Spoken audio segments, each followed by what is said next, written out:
Hello guys दोस्तों, खोज channel आज आपके लिए जो बड़ी ही मनोरंजक कहानी लेकर के आया है, उस कहानी का नाम है देर से सही।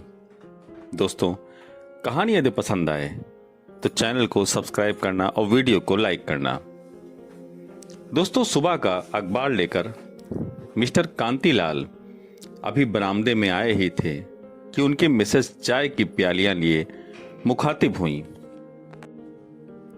सुनो जी, आज मॉर्निंग वॉक पर मिसेस गुलाटी कह रही थी कि तुम्हारे डिपार्टमेंट वाले श्री राम जी के साथ कुछ हादसा हो गया है। नाश्ते के बाद फुर्सत हो तो मिलाना। कहकर उन्होंने मुस्कान छिपा कुछ सस्पेंस भरी निगाहों से कांतिलाल जी को ताका और बरामदे में रखे पौधे के गमले से थोड़ी छेड़छाड़ कर चाय के प्याले समेट किचन को रुखसत हो गई। श्रीमती जी के मामले में कांतिलाल जी बेहद भाग्यशाली हैं। इस उम्र में भी सुचेता जी में गजब की चुस्ती फुर्ती है। अपनी गृहस्थी को बखूबी संभालने के साथ समाज कल्याण में भी लगी रहती हैं। कांतिलाल जी का बस चले तो दिन रात टीवी और अखबार में ही घुसे रहें। वही है जो आस पड़ोस दीन दुनिया से वाबस्ता रहती और उन्हें भी कम से कम शाम को उकसाकर कॉलोनी के नुक्कड़ की चाय दुकान तक ठेल ठाल कर ही दम लेती। बहरहाल श्री राम जी के नाम और मिसेस जी की सस्पेंस भरी मुस्कान दोनों में अखबार की सुर्खियों से ज्यादा थ्रिल था, जो उन्हें तुरंत मौकाए वारदात पर पहुंचने को बावला कर रहा था। दरअसल जिन श्री राम जी का जिक्र मिसेस ने किया वे कांति बाबू के ही डिपार्टमेंट में उनके कुलीग थे।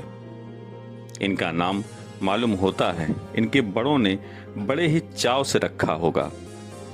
एक तो भगवान का नाम और दूजे आदर सूचक संबोधनों से आगे पीछे स्वतः लैस श्री राम जी।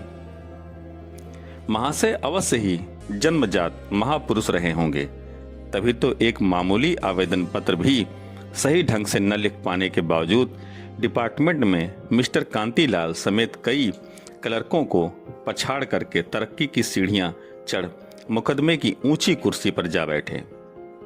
किसी के जलने भूलने में क्या रखा था, तकदीर के पहलवान थे श्री राम जी।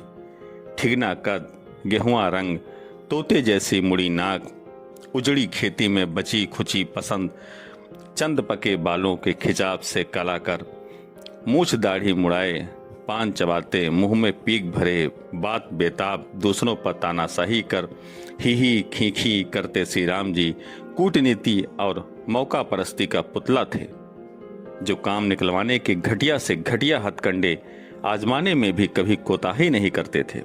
सरकारी खजाने समेत न जाने कितने लोगों की मजबूरियां भुनाकर उन्होंने करोड़ों कमा 3 मंजिला कोठी खड़ी कर ली थी। कोठी के अगले विशाल हिस्से में वे परिवार समेत रहते थे। पीछे के हिस्से में कई दड़ बेनुमा फ्लैट बनवाए किराए पर उठा रखे थे। अपने पुण्य प्रताप से अर्जित धन का जो हिस्सा उन्होंने अपने सपूतों पर लुटा, उन्हें विदेशी शिक्षा हासिल करने भेजा था। उसमें उन्हें यही लाभ हुआ कि तीनों सपूत जीन्स टॉप में सजी पत्नियों से लैस अपनी सुयोग्यता साबित कर वापस श्री राम जी भवन में लौट आते। अब बैठे बैठे दिन रात उनकी वंशावली और देश की आबादी बढ़ाने में अनुरक्त और व्यस्त हो गए। पर इस सबसे मोटी खाल वाले श्री राम जी को कोई खास फर्क नहीं पड़ता था। उम्र के चौथे पड़ाव में कदम रखने के बाद भी उनकी फितरत जरा नहीं बदली थी। इधर सब्जी वाले के ठेले पर कॉलोनी की महिलाएं दिखी नहीं कि महाशय पान चबाते आ खड़े हुए। लेना देना चाहे कुछ ना, पर ठेले के पास पहुंच कभी किन्हीं पर कुछ कमेंट्स तो कभी ठिठाई की सीमा लांघते बेसिर पैर की बातें और भौड़े हंसी मजाक इशारेबाजी। उनकी हरकतों से कॉलोनी की तमाम महिलाएं त्रस्त रहा करती थीं। कॉलोनी छोटी थी और एक ही महकमे के चंद रिटायर्ड लोगों ने इसे आबाद किया था, इसलिए लोग बातों को तूल न देते थे। उनके किराएदारों में रमन गुलाटी और उनकी पत्नी रीता गुलाटी भी थे। ये दंपत्ति काफी जागरूक और सुलझे हुए थे। रीता गुलाटी से हमारे कांतिलाल जी की पत्नी सुचेता की काफी अच्छी पटती थी, या यूं कहिए वैचारिक साम्यता थी। ये महिलाएं किसी महिला संगठन की अगुवा से कम न थीं। सुचेता जी का तो कॉलोनी की महिलाओं की एकजुटता और जागरूकता में योगदान सदा से अग्रिम श्रेणी में रहता था। खैर, नाश्ता जल्दी से निपटा मिसेस से अपनी उतावली छिपाते कांतिलाल जी शीघ्रातिशीघ्र श्री राम जी भवन के अहाते में थे। अहाता कुछ सूना और वीरान सा देख उन्होंने वहां उपस्थित ड्राइवर कम माली से पूछा, अरे बाल बच्चे सब कोई है नहीं है क्या घर में? थोड़ा शक पकाते हुए प्रत्युत्तर में वह बोला, नहीं, 15 दिनों से सब लोग रीना दीदी श्री राम जी महाशय की छोटी बेटी के यहाँ उनकी बच्ची की छठी में गए हैं। केवल साहब यहाँ हैं। उन्होंने घंटी बजाई। दरवाजा खुला था। देर बाद तक किसी को आता न देख उन्होंने आवाज दी। अंदर से कराहने के स्वर में जवाब आया, कौन है? आ जाओ भाई। प्रविष्ट होते ही कांतिलाल जी की बाछें खिल गईं। सीन ही कुछ ऐसा था।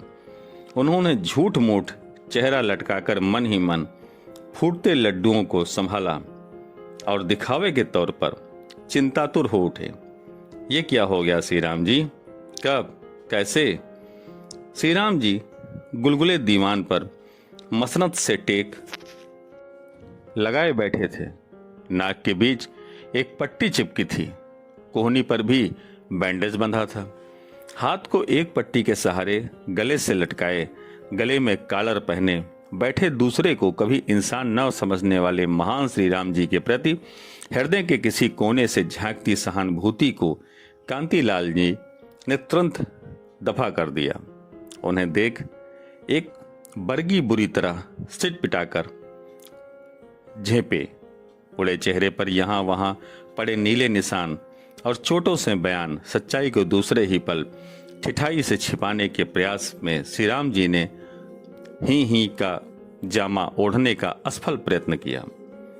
कल अचानक बाथरूम में पैर फिसल गया।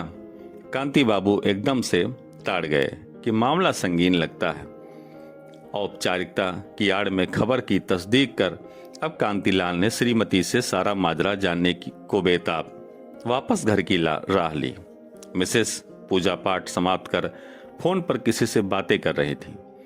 पतिदेव के पहुंचते ही फोन रख खिल्ली उड़ाने के अंदाज में बोली, मिलाए श्री राम जी से? क्या हाल है जनाब के? कांति बाबू की बेसब्री और उत्सुकता ने संयम को परे धकेल दिया। बोले, अरे भाई, सीन तो बड़ा ही मजेदार रहा। सच मानो उसकी तो शक्ल देखते ही बन रही है, पर है तो अव्वल दर्जे का ठीठ और बेशरम। अब सस्पेंस खत्म करो और असल खुलासा कर भी दो। कांतिलाल जी ने भी दुनिया देखी थी। मन ही मन कुछ अनुमान भी लगा रहे थे। लगता तो मामला पिटने पिटाने का है। उनका अंदाजा बरसों के घायल मन को सुकून दे रहा था, पर कैसे, कहां, किससे? तब जाकर सुचेता जी ने मुंह में पल्लू का कोना ठूस जैसे फूटती हंसी को रोका और आक्रोश से भरी आवाज में बोली, श्रीमान, श्री राम जी की पत्नी और बाल बच्चे यहाँ है नहीं। ये गर्दन की फिजियोथेरेपी चलने का बहाना बना यहाँ रुक गए होंगे। राधा मेहरी की बेटी गुड्डन आकर सुबह शाम इनका चूल्हा चौका संभाल जाया करती थी। पिछले 8-10 रोज से बुढ़ऊ जानबूझकर उसे आते ही टीवी पर फूहड़ गानों वाला चैनल लगा दिया करते। बेचारी बच्ची 17-18 साल की तो कोई उम्र है उसकी। सोचती रही कि दादाजी उसके मनोरंजन के लिए ऐसा करते हैं, पर धीरे धीरे माजरा उसकी समझ में आने लगा। जब वे उठते बैठते उससे टकरा जाते, पोंछा झाड़ू करती तो उसी वक्त उन्हें कपड़े बदलने होते। किचन में बर्तन बासन करती तो उन्हें प्यास लग जाती। पानी पकड़ाती तो हाथ पकड़े और गिलास ही न थाम पाते। गरीब लड़की सब समझने लगी, पर दादी जी की वायदा दिया था कि उनके वापस आने तक दादाजी का ख्याल रखेगी। छुट्टी ली तो महीनों की पगार कटेगी, सो कटेगी दशहरे का बोनस जाएगा। सो अलग सोच करके बर्दाश्त करती रही कि चलो बच बचा कर निकल लूं। पर घाघ बुढ़े को मुंह तो खून लग चुका था। उसने परसों रोटी बनानी गुड्डन के पीछे पहुंच अचानक उसे जकड़ लिया। शाम का अंधेरा फैला हुआ था। घबराकर उसने आनन फानन बुढ़े को धक्का मारा। कोहनी व हाथ में लगी चोट से श्री राम जी जब तक संभल पाते कि तभी उसने बेलन उनकी नाक पर दे मारा। उस दिन उसने पूरे 2 हफ्ते की भड़ास निकाली। ऊपर से चीखती चिल्लाती भागकर अपनी माँ व रिश्तेदारों को भी बुला लाई। उसकी चीख पुकार और गालियों की बौछार से हड़बड़ाए बुढ़ऊ की अच्छी खासी धुलाई की गुड्डन ने। श्री राम जी ने इज्जत बचाने के लिए पैसों से उसका मुंह बंद करना चाहा, पर लड़की खुददार निकली। गरीब की क्या इज्जत नहीं होती है। पहुंच गई रीता गुलाटी के यहाँ, रो रो करके सब हाल बताया। और वो तो हमने ही बीच बचाव करके बात को रफा दफा किया, वरना तो गुड्डन श्री राम जी की रिपोर्ट लिखवाने थाने जा रही थी। कांतीलाल सब सुनकर थोड़ी देर अवाक हैरान खड़े रहे। फिर पति पत्नी दोनों एक साथ उठाकर हंस पड़े। शाम को चाय की दुकान पर कांतीलाल के पहुंचने से पहले शर्मा जी, नियोगी जी, प्रसाद जी जोरदार ठहाके लगाते दिखे। विषय वस्तु थी श्री राम जी की धुनाई। हंसकर दोहरे होते प्रसाद जी बोले, अम्मा देखते नहीं थे, बुढ़ापे में भी उसकी हरकतें। कॉलोनी की औरतें तंग आ चुकी थीं उससे। नियोगी जी ने आगे जोड़ा, अब बुढ़ापा काटेंगे अकेले। पत्नी तो सुना है अब नहीं आने वाली। रामलीला की तैयारियों के लिए कॉलोनी के आसपास के 4-5 लड़के चंदे की रसीद काटने आते दिखे। उन्हें देख शर्मा जी को जैसे कुछ याद आ गया। बोले, भाई असली लीला तो वाकई हमारी कॉलोनी में हुई है। वो चौपाई नहीं सुनी, कर्म प्रधान विश्व करी राखा, जो जस करह सो तस फल चाखा।